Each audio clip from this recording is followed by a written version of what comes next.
Engin je na poslu i razmišlja o tome kako će se Sila iseliti uskoro i otići od njega. S druge strane, Sila razmišlja o lepim trenucima koje je doživjela sa Enginom, ali i o tome kako je njoj stalo do njega, samo što je ovo najbolja opcija za sve. Džihan se pojavljuje u Enginovoj kancelariji, pitajući ga zašto je tako tužan. Engin odgovara da će mu kasnije ispričati, ali u tom trenutku Džihanu zvoni telefon, a to je Hančer, koja prenosi vest da su se Metin i sinem vratili u vilu i da su izgledali u redu. Džihan govori Enginu da će se vratiti u firmu kako bi popričali o svemu, ali da prvo ide do kuće da vidi šta se desilo. Hančer se brine da li će Bejza vratiti Gurura pre nego što Džihan dođe i tada joj na vrata zvoni Bejza i daje joj Gurura pre nego što dođe Džihan. Hančer vidi da Gurur ima temperaturu i da ga Bejza nije čuvala kako treba i sada se plaši kako će to saopštiti Džihanu. Džihan dolazi u vilu i pita svog brata gde je bio do sada. Metin ustaje i govori da je napravio grešku, ali da je popričao sa sinem. Metin vraća oružje Džihanu, a Mukader to odnosi u kancelariju. Metin govori Džihanu nasamo da će opet učiniti sinem najsrećnijom ženom jer je saznao neke stvari. Džihan govori da on prošao kroz istu situaciju sa Hančer i ceo svet mu je bio kriv, ali Metin dodaje da njihove situacije nisu iste jer Hančer nije pokazala emocije drugom čoveku, a sinem jeste.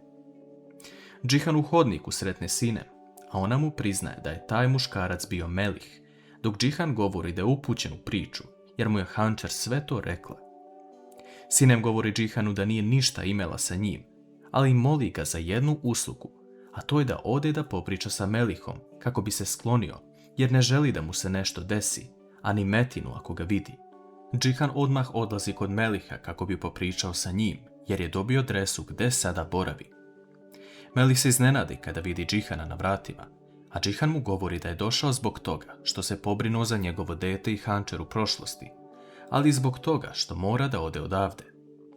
Melih je već spreman da ide i govori Džihanu da će otići gde ga niko neće pronaći. Džihan tada izlazi iz kuće, a Hančer ga zove, govoreći da Gurur ima temperaturu i da hitno mora doći. Međutim, nakon što Džihan ode, Metin se pojavljuje jer ga je pratio i pokuca na Melihova vrata. Melih otvara i seti se Metinovog lika, te shvata ko je ovaj čovek. Metin se obračunava sa Melihom, ali Melih ne uzvraća ništa. U jednom trenutku, Metin kaže Melihu da je došao i da ga podsjeti ko je on zapravo, to jest niko i ništa. Melih tada, već povređen, ustaje i uhvati Metina za kragnu, govoreći da on ne treba da se bavi njim, već da izvuče sinem iz pakla vile Deviloglu. Melih govori kako je sinem godinama trpila sve u vili zbog Mine i da je Mukader jako zla osoba. Melih dodaje i to da je on hteo da je spasi, ali se onda pojavio Metin. Metin tada još više krene da se sukobljava sa Melihom, ali da vidimo šta će se desiti na kraju. Džihan i Hančer su u bolnici i Hančer priznaje Džihanu da je ona kriva jer je dala Gurura Bejzi na neko vreme. Džihan se na početku malo naljuti, te odmah zove Bejzu kako bi je pozvao u bolnicu da dođe jer je Gurur bolestan i ima temperaturu. Bejza dolazi sa Nusretom, a Nusret joj govori kako mora da se pravi kao tužna majka. Bejza odlazi kod Gurura u sobu, a Džihan i Hančer ostaju sami u hodniku. Džihan zove Jigita kako bi vratio Hančer kući jer je umorna, ali nakon toga medicinska sestra dolazi i govori Džihanu jednu stvar koja se ne poklapa i može promijeniti sve. Naime, krvna grupa bebe i roditelja se ne poklapa i medicinska sestra je predložila Džihanu i Bejzi da urade jedan test, ali ako se i oni slažu. Da li ovo može izazvati sumnju ili možda i izlazak istine na videlo da Gurur nije Džihanov sin?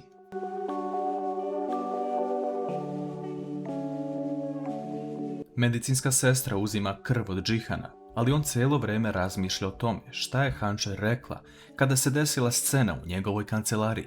On počinje da sumnja na Bejzu i da Gurur nije njegov sin, ali to ne sme reći sa sigurnošću. Medicinska sestra kasnije odlazi do Bejzi i Nusreta koji su u sobi sa Gururom i uzima Gurura, govoreći Bejzi da će i ona posle njega dati krv. Nusret govori Bejzi da sve mora uraditi jer odavde nema izlaza. Engin je došao po neke stvari u kući i na vratima je sreo Vilu kako kreće negde uveče. On odlučuje da je prati, ali da ona ne primeti, i vidi da Sila ulazi kod Beren u kancelariju. Sila govori Beren da zna da je ona jako dobar advokat i želi nekoga ko će joj pomoći nešto vezano za nasljeđe Deviloglu. Da li ovo znači da će Sila tražiti deo nasljeđa porodice Deviloglu? Engin kasnije ulazi kod Beren u kancelariju i pita je da li je ovdje bila devojka po imenu Sila. Beren odgovara da jeste, ali da mu ne može ništa reći za taj slučaj, jer je takav protokol. Engin razume situaciju i zahvaljuje se Beren. S druge strane, Derija je danas pozvala Hančer na telefon i pitala da li joj može pomoći u vezi novca, jer Čemir želi da otvori kurs, ali im treba osoba koja će raditi na društvenim mrežama kako bi se promovisali. Hančer nije mogla u tom trenutku da priča jer je Gurur dobio temperaturu. Međutim, Jonča je čula da je Gurur bolestan i govori Deriji da nazove Hančer kako bi je pitala kako je Gurur. Hančer govori da je Gurur bolje i da temperatura spada, ali i govori Deriji da je pronašla jednu osobu koja im može pomoći, a to je Jigit. Hančer kasnije odlazi u vilu i tamo sretne Mukader. Mukader naređuje Gusom da odnese čorbu i svu potrebnu hranu za večeru kod Hančer u kuću, a Hančer zamoli Mukader da ode kod Sinem u sobu ako Metin nije tu, što Mukader dozvoljava. Hančer i Sinem pričaju u sobi i Sinem joj govori da je bila u jednoj staroj kući sa Metinom, ali da je u jednom trenutku on pričao sa ženom koja ima poznat glas, ali nije mogla da shvati ko je. Sinem govori Hančer da samo zna jedno, a to je da mora otkriti šta se zapravo desilo sa Metinom.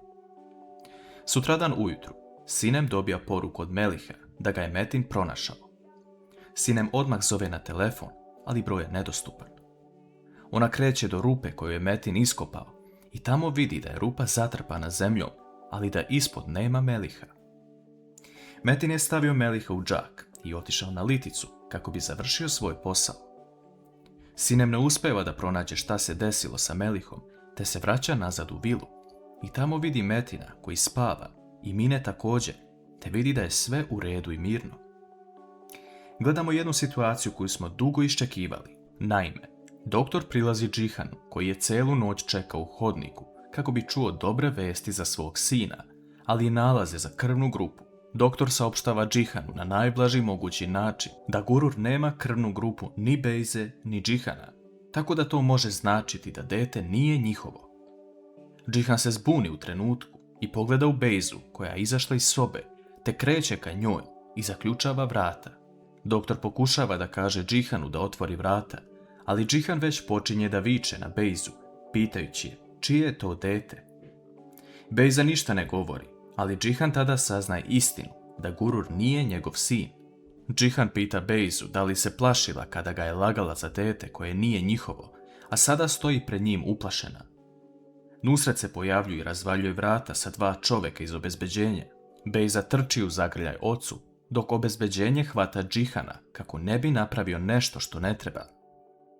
Džihan govori Nusretu da će se osvetiti za sve što su radili i da će pratiti svaki njihov korak. Nusret tada govori Džihanu da bi bilo bolje da priča sa svojom majkom, jer je i ona znala za ovo od samog početka.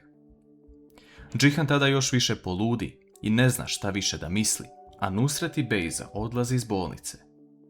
Nakon što njih dvoje odu, medicinska sestra ulazi sa Gururom u naručju, a Džihan okreće glavu i kreće da plače, jer sada shvata da dete za koje je bio spreman da uradi sve i kojeg je voleo nije njegovo. On izlazi ispred bolnice tužan, razočaran i zbunjen šta da uradi. Sinem dolazi u Hančerinu kuću kako bi joj prenijela šta se desilo, jer ne može da miruje.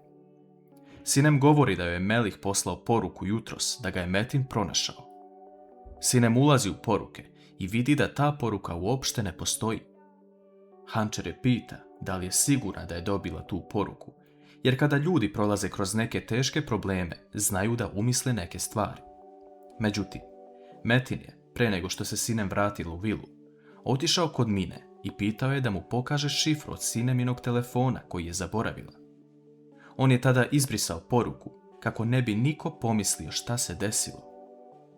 U tom trenutku Džihan dolazi sa automobilom iz bolnice i kreće da viče Mukader Deviloglu. Šta će Džihan uraditi sada kada je saznao da Gurur nije njegov sin? Kakvo je vaše mišljenje o ovome?